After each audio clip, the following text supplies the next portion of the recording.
So 2.5 notes. Again, we're looking at our rate of change and our slope. We're going to be looking at what slope is in relation to what rate of change. We talked about rate of change a little bit last week.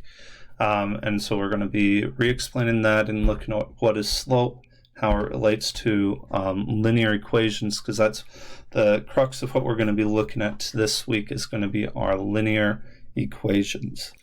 All right, so we're going to be finding slope using a graph.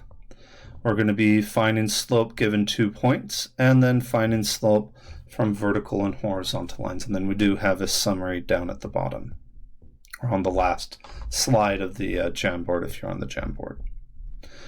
All right, so first off, rate of change. So what rate of change is it's a rate describing how one quantity is changing in relation to another quantity. So if we remember everything that we've been doing with functions relate to quantities, just making sure that each input has just one output. That's our big idea from functions, is that every input has one output. But rate of change talks about how one quantity is changing in relation to another. Now we usually get this as a ratio or a fraction. And the rate of change on linear equations, remember last week we talked about linear being straight lines. One of our key features we talked about was, is it linear or is it nonlinear? Nonlinear is curvy or multiple straight lines, whereas linear is one nice straight line. Okay, so if we're dealing with linear relationships, we call the rate of change the slope. And the slope just deals with how steep the problem is. And is it going up, is it rising, or is it falling? We're going to be talking about that as well. Is how do we know, or what if the slope is positive, what if it's negative, what is going on, and how that relates to the image of the graph that we have, that line. All right, so we have slope is always going to be change of y over change of x. Okay, so it's going to be the change of the dependent variables over the change of the independent variables. It's always the change in the y's over the change in the x's. Now, when we're dealing with it on a graph, a lot of times we refer to it as rise over run. So let's go ahead and look at this first example here. What is the slope of this line? So we have 1 point going to another point. So point A to point B. It's a little hard to see the A and the B, but it is point A to point B. So how do we determine the slope? Well, that's going to be the change in the y values over the change in the x values, or how much the function is going up or going down, and how much it is going to the left and to the right. So the vertical change over the horizontal change. So in this one, we kind of just formed this, what we call a slope triangle between our points. We go up and then over, or go down and then over, depending on what we're doing. But this is going to be our slope triangle. So how much are we going up is going to be our change in the y values, and how much we are going to the right is going to be the change in the x values. So our slope, and I mentioned this later, but I don't know why, it just is what it is, but we represent slope as the letter M. I honestly don't know. One thing, a little thing that I saw a teacher say to their students, that to remember the slope is M, say mountains have slopes. So M for mountain, and mountains have slopes. But that's not the real reason. I honestly don't know the real reason. Maybe it has something to do with something in Latin or whatever. But anyways, we use the letter M to represent our slope. And slope is, again, our rise over run. So our rise is how much are we going up? Well, I'm going up 2 spaces, so that is going up. And since I'm going up, that is going to be positive 2. If it was going down, I'd say that is negative 2, but since I'm going up, that is positive 2. And how much am I going to the right? Well, again, I count 1, 2, 3, and I'm going to the right 3 spaces. And again, since I'm going to the right, that is positive. So right, positive 3, and that's going to be my run. So rise over run, that will be positive 2 over positive 3, or I could just say m is equal to 2/3. So that is the slope of this line, and that's how we determine it from a graph. We just look at that change in the y values, how much are we going up or down, that rise, and then how much are we going left and right, the run. Okay, so rise over run, you'll hear that it referred to as rise over run a lot when you're dealing with the graph. Okay, but it's how much are we going up and down and how much are we going to the left and the right. So this kind of gives us an idea of how steep the graph is. So this graph is 2/3 steep in a sense. It's not even 1. So it's a pretty shallow graph. It's not going up pretty steeply. If it was a higher number, like if our slope was 10, that'd be a pretty steep graph compared to 2/3, which is pretty shallow. So this slope of 2/3, which is less than 1, tells us this is a pretty shallow graph. Then also, since it is positive, I know my graph is going up, and the result is a positive slope. Okay, we'll talk about that again later on. But if we have a graph going up, then it's going to be a positive slope. All right, so let's go ahead and look at letter B then. So that is A. We get our slope of 2/3. Now let's go ahead and look at B. All right, so part B then, graph here. So we, again, want to find our slope. So let's create our slope triangle. So we don't usually go from left to right when we read. And we also do that on a graph going left to right. So I'm going to go from point C to point D. Now notice that is now going down. We talked about this, that if we're going up, our slope was positive. So if I'm going down, then my slope should be, slope is going to be negative. I'm going to make that with thinner marker here. So slope will be negative because we are going down. Okay. So since I usually start the one on the left, so I'm starting at C. So to get to D, I'm going to have to go down on my graph. I'm going to go down till I get to the level of D and then count over or go over to D. So I want to know how much am I going down and then how much am I going to the right. So in the chat, just let me know how many units am I going down from C to D? How much am I going down?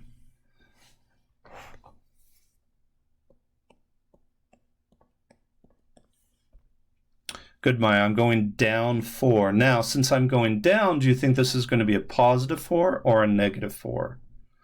Going down, is that going to be a positive 4 or negative 4? Yeah.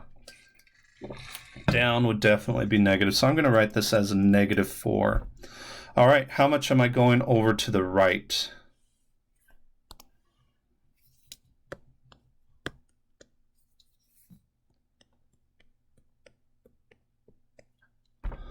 Five, and since I'm going over to the right, is that going to be positive 5 or negative 5?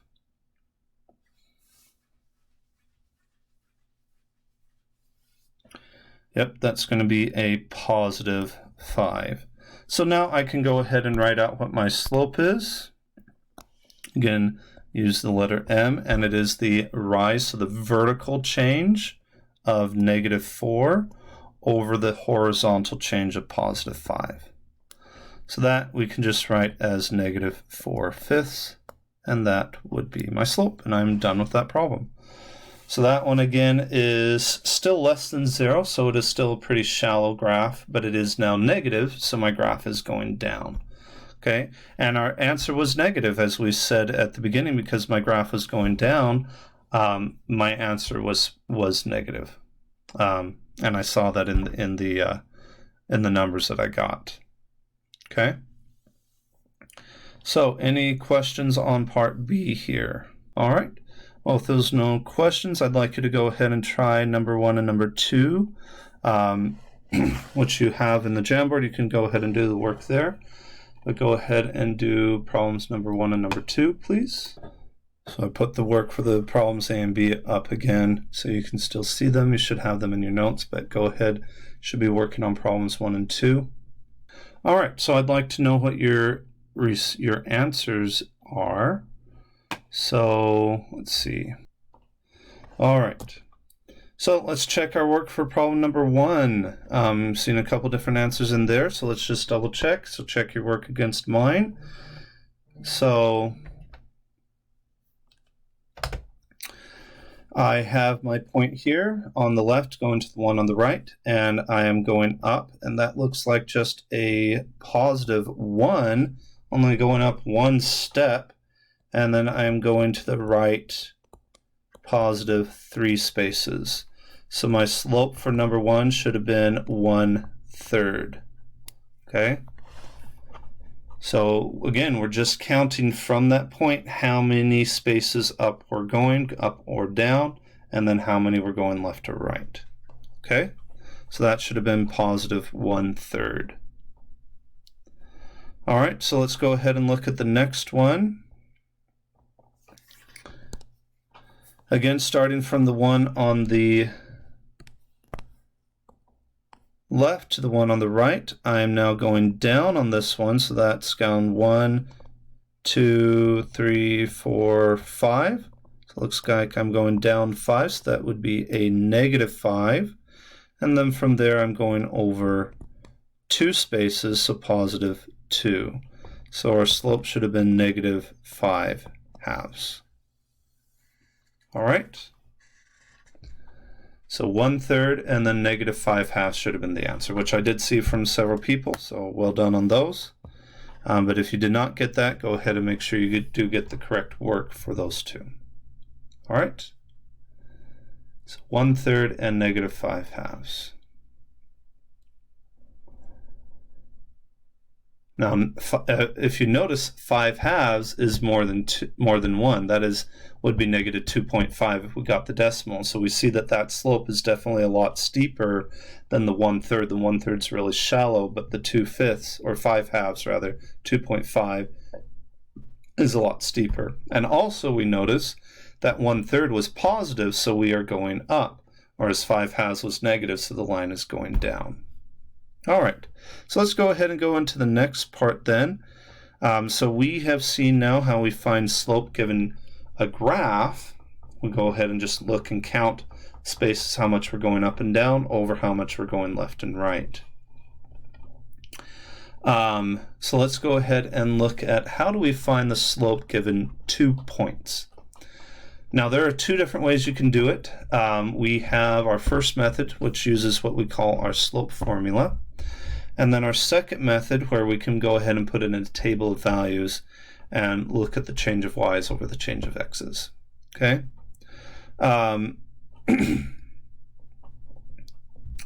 So let's go ahead and see how those would be used in our first problem here. So we have -1, 3, and 4, 7. So this time we don't have a graph.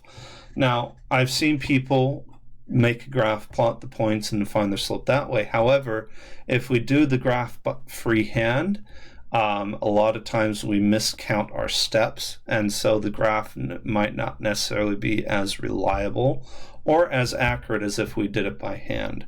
So let's go ahead and see how that slope formula would work, and then I'll show you the second method as well. All right, so we have our first method uses our slope formula, which is y1 minus y2 over x1 minus x2. Now the way this works is we have first point we label as x1, y1, second point we label as x2, y2. And so we go ahead and we just start plugging things in according to their labels. All right, I'm going to rewrite this a little bit lower so I have a little bit more room. So m equals y2 minus y1 over x2 minus x1. Again, this is just straight from right here. That's what we were given as our slope formula. y2 minus y1, x2 minus x1. So what we do is we are finding the change in the y values on the top. So I take my y2 is 7 minus my first y value is 3 over 4 minus, it's always minus inside the formula. Notice there is always subtraction. And then I have a negative 1 as my x2. So it's going to be minus negative 1.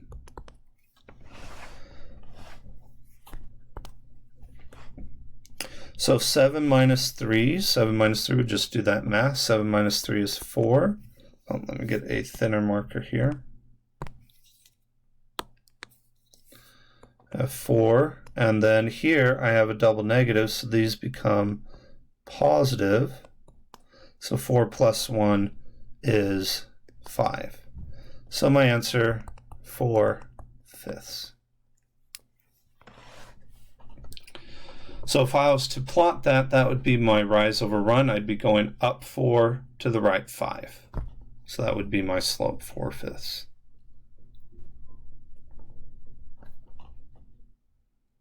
All right, now I'm going to show you the second method, and I think the second method might be a little bit easier to understand than the slope formula. I wanted to show the slope formula because this will come up a lot in later years, and so I want you to have seen the slope formula and know where it comes from. But in finding slope for 2 points, I think using an x and y table, because we're going to be using that on Wednesday as well, makes sense. So if we do x and y, and I go ahead and put in these points, -1, 3, and 4, 7, and then if we think about our slope being the change in the y's over the change in the x's, I look at my y's and I say, okay, I'm going from 3 to 7, 3 to 7. So what is my change there? How am I getting from 3 to 7? Well, I'm adding 4. So 3 to 7, I say that that is adding 4. Okay? Well, how do I get from, so that's on the top. So my change in the y's are always on the top, 4. And then how do I get from 1 to 4? Or rather, -1 to 4. -1 to 4. Well, that's going to be plus 5 because I'm negative, so I have to go from -1 then to 0 and then counting over to 4. So -1 to 4 would be a positive 5. And that again we put in the bottom. And notice my slope is the same.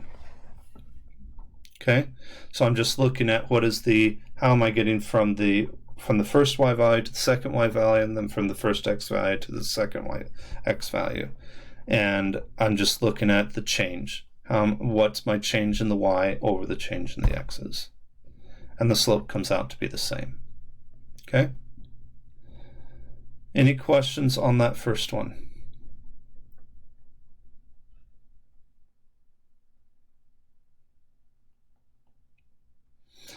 Now, how you decide to do your slope is up to you.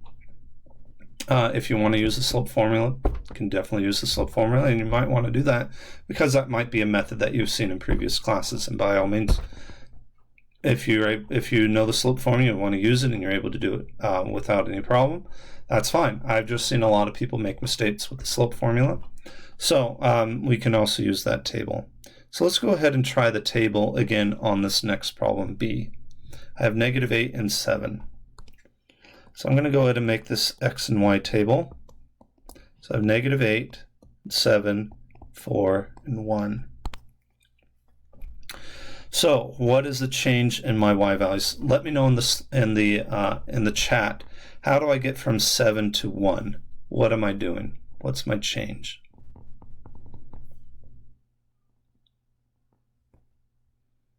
Am I adding or am I subtracting? What am I doing to get from 7 to 1? Very good, Maya. Yes, I am subtracting 6. 7 minus 6 is 1. So I'm just saying, okay, what do I do to get from 7 to 1? That's a -6. Now, how do I get from -8 to +4? Let me know that in the chat. What is my change in the x values? So I'm going from -8 to +4. What's my change in the x values? If you need to, you can always use a number line. We're at -8, so 0 to +4. How much am I going to get from -8 to +4? I'm going to the right, so that's going to be a addition. But how many steps is it from -8 to 4? Well, if I put in my steps, 2, 3, 4, I can count 1, 2, 3, 4, 5, 6, 7, 8, 9, 10, 11, 12. So that would be a +12. To get from -8 to 4 would be a +12. I'm going from negatives to positives, so I have to add, going from -8 to 4 would be a +12. Also, if that doesn't make sense, you could always use a slope formula, which if we do that, slope formula would have been 1 minus 7 over 4 minus -8 to give us also -6 over 12.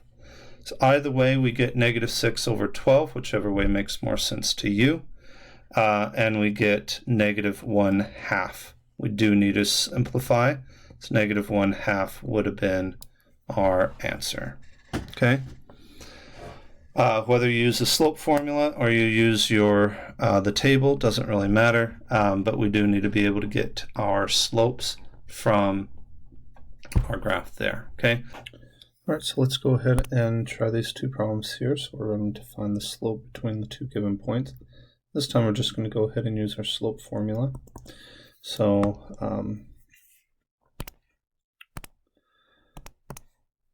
we have m equals y2 minus y1 over x2 minus x1.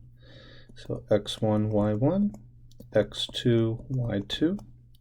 So that we would have 8 minus 1 over 4 minus -6. And with that, we have a nice positive with that double negative, which means that our answer should be 7 over 10. 7/10 would be the slope of that line. All right, and problem number 2 here, practice problem number 2. So again, we would have y2, so -4, minus y1, -3, over 5, x2 minus x1. And again, nice big double negative becomes a positive there. And so we would have -4 plus 3 to give us -1 over 5 minus 2 is 3. So -1/3 would be our slope. So let's go ahead and look at these two examples here. What is the slope of these two lines? We have a horizontal line and vertical line. Let's go ahead and we're going to be looking at both with rise over run and with the slope formula. So let's go ahead and do that. So if we go here, go from this point to the other point, and we think about, again, our rise over run, well, the rise, there is no going up or down. We don't have that in a horizontal line, so my rise would then be 0. However, we do have a run of 1, 2, 3, 4, 5, so 0 over 5 equals 0. So our slope is 0. We can also do this with our slope formula. So we have x1, y1, x2, y2. We'll go ahead and plug that in. M equals, and we have 2 minus 2 equals 2 minus -3.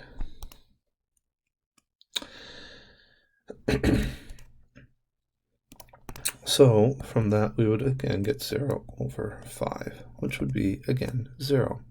Now, what this means is that if we think about it, in a horizontal line, any horizontal line, our rise is always going to be equal to 0 because we're not going up or down. So then that means that my horizontal lines are always, or actually no, let's rephrase that. Horizontal lines always have a slope m equals 0. That is always going to be the case for every horizontal line. So let's go ahead and look at our vertical lines then. What happens here? So again, let's think about it as rise over run.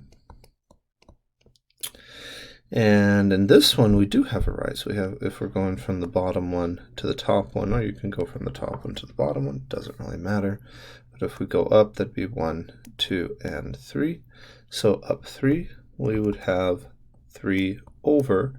And again, just like our rise on the last one, our run here, we aren't going left or right, so there is no run for this one. That would be 0. However, can we divide by 0? That is not possible. So we would say that this slope is undefined because we cannot divide by 0. Let's go ahead and try that with the slope formula. So we have x1, y1, x2, y2. And we'll go ahead and plug that into our slope formula, and we would get negative 2 minus 1 over negative 2 minus negative 2. Again, the double negative here, and we get negative 3 over 0. But again, can't divide by 0, so then that means we are undefined. Okay? So what we would say on this one is that vertical lines always have an undefined slope. And that is always going to be the case. Now, one thing I do want to point out just real quick on this one is the fact that here we had 3 over 0, here we had 0 over 5. It is very important where we have our where we have the 0 in our fraction, because if we have 2 divided by 0, that is not the same as 0 divided by 2. One gives you something undefined, whereas the other one gives you 0 as the denominator. It's very important that we remember that. All right, so down here at the bottom, we just have a summary of all these things that we talked about. So if we see here, we have a line that is going up. So if it is going upward, then we're always going to have a positive slope. So if we are going up, that is a positive slope. If we're going down, then that is going to be a negative slope. So downward, negative slope, upward, positive slope should make sense. If we have a straight up and down, a vertical line, then we are going to have an undefined slope. And if we have a horizontal line straight side to side, then our slope is going to be 0. All right, so that just kind of sums up how the slope works with our lines, and that ends that lesson.